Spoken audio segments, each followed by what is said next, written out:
Croeso bawb, my friends. I hope this finds you well. So today I'm going to share with you a sermon that I've just preached in one of my placement churches, one of my curacy churches. As always, I have the lectionary here. So if you'd like to pause me, run off and Google the passages, please do. The passages I'm using today are Hebrews 11:29, 12 to 2. And the gospel is Luke 12:49 to 56. So that's Hebrews 11:29 to 12:2. Luke 12:49 to 56. You want to pause me, run off and go Google them, please do feel free. I will wait here for you, no problem. There you go. If you didn't pause me, again, kudos, you're winging it just like me, well done. Now this sermon is actually on my laptop in front of me, so you'll see my eyes keep dropping down. I know it's bad YouTube practice apparently. Let's get on with it.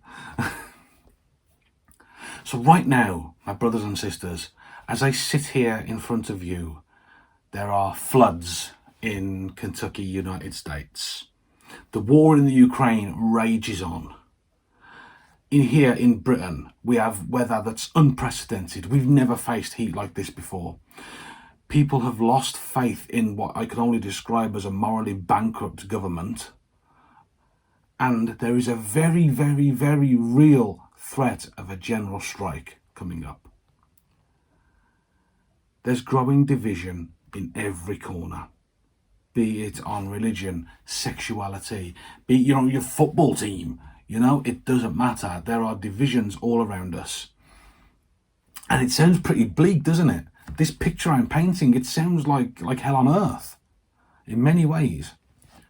And the gospel reading that I've just given you, the one from Luke, again, if you read it, it is pretty bloody bleak. But let's go through it together. Now, in this gospel, Jesus seems almost angry. He almost seems to fancy giving somebody a bit of a clip, I think, But the reality is, he was speaking about the need to be prepared for the coming judgment.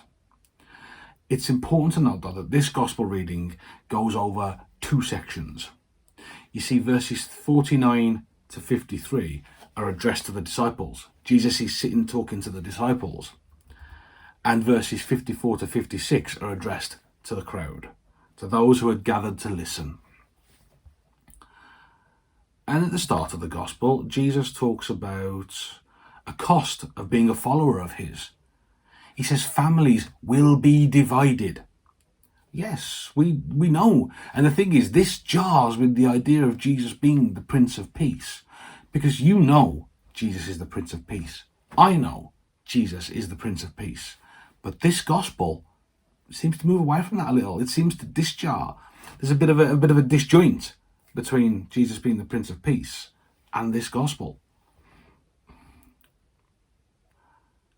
Ultimately, of course, we know Jesus will bring peace. But he says that there is a cost in following him. He says that he himself may be the cause of division, with family members who don't follow Jesus coming into conflict with those who do. Of course, this cost of following Jesus, it can be oh so very real. As I said in my first video, I love stories. I love stories. I love people's stories. There's few things that excite me, that stick in the old noggin more than people's stories. I love your stories. I love my story. I love to share my story. And today, I want to share a little of mine with you. And it's relevant, I promise. In my youth, I wasn't such a nice guy.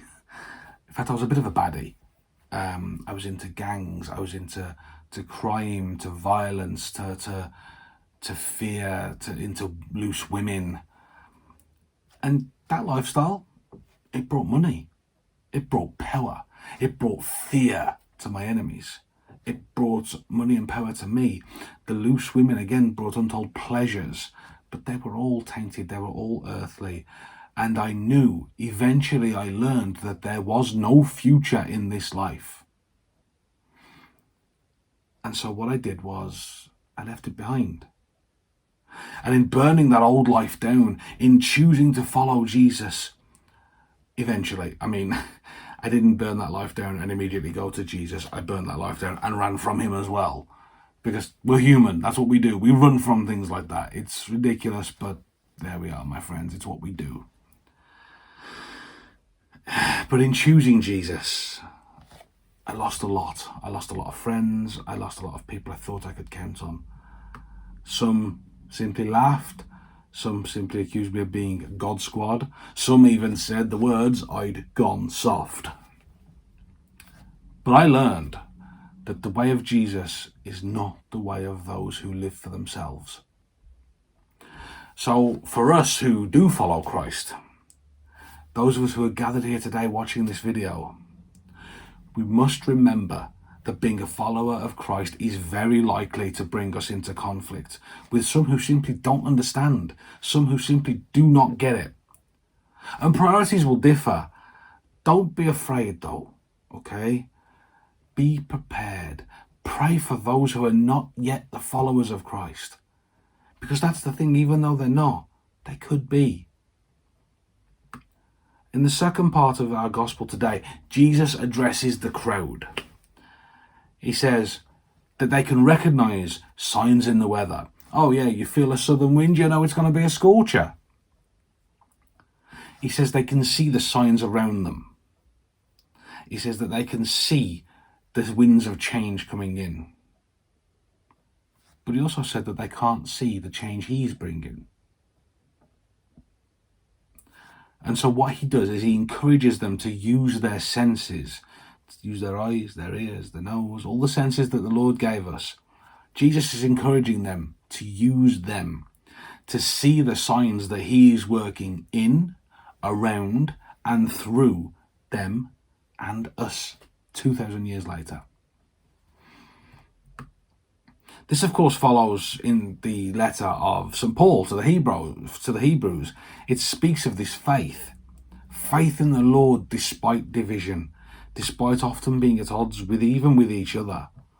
Paul tells us that by faith, the people passed through the Red Sea as on dry land. We all know that stories, don't we? Moses, the staff hits the deck, the sea parts. We know the story.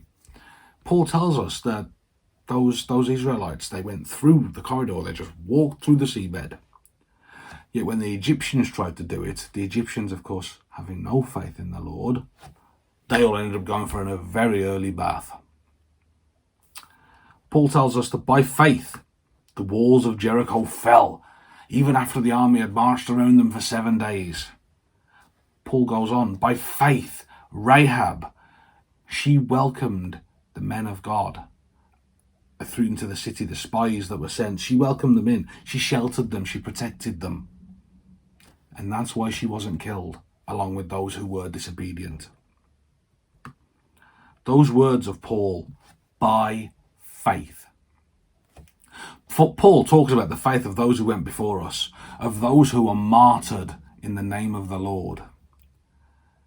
Those who faced division in the harshest possible way. Again, to drop a little bit of my own story into it, when I burned that old life down, I lost some friends, I lost some money, I lost a couple of loose women, whatever. St. Stephen was stoned to death. St. Lawrence was roasted alive. St. Catherine of Alexandria was broken on a wheel. It's kind of sobering, isn't it? When you think that I lost a bit of respect from some knuckle-dragging Neanderthals and a couple of quid here and there, to these people losing their lives in hideous, horrible ways, to these people losing their lives in agonizing pain. It puts it all into perspective. And as usual, Paul, despite his grumpiness, he closes this letter with some words of encouragement. Essentially, he says, look, when you find yourselves flagging, when your faith's being tested, when you're struggling, when the whole world feels like it's against you, reread my letter. And the thing is, my brothers and sisters, you and me, we're going to wonder whether we're good enough. I do it. We all do it.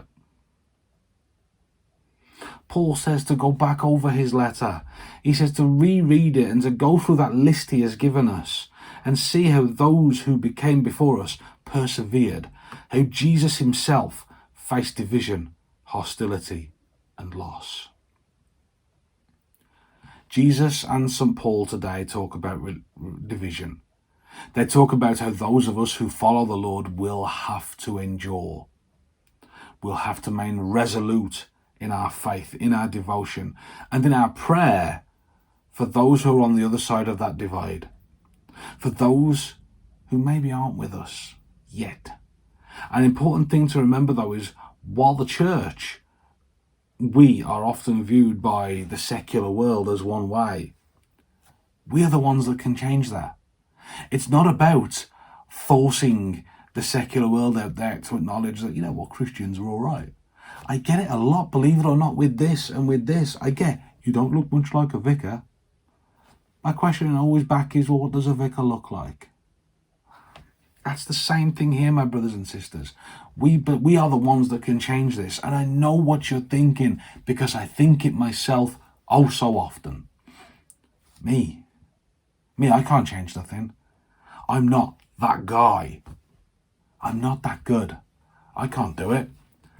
Let me tell you, my brothers and sisters, right here, right now, yeah, you are good enough. You see, the moment you chose Jesus, you became good enough. You are good enough. I promise. And so that's the encouragement offered to us by St. Paul and by Jesus himself.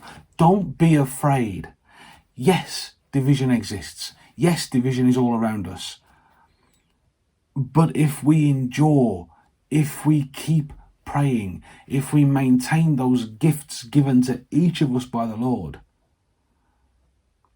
if we pray with others, if we pray for others, if we meet them in their contexts, if we meet them where they are, that's the problem. A lot of us sit in our churches and we expect the world to come to us. We can't do that no more. We got to get out there and meet them. We got to get elbow deep in the blood and the mud and meet people where they need the Lord. If we do that, hopefully we can inspire. Hopefully we can bring Jesus to those on the other side of that divide. And wouldn't that be something? As always, my friends, have a wonderful week and God bless.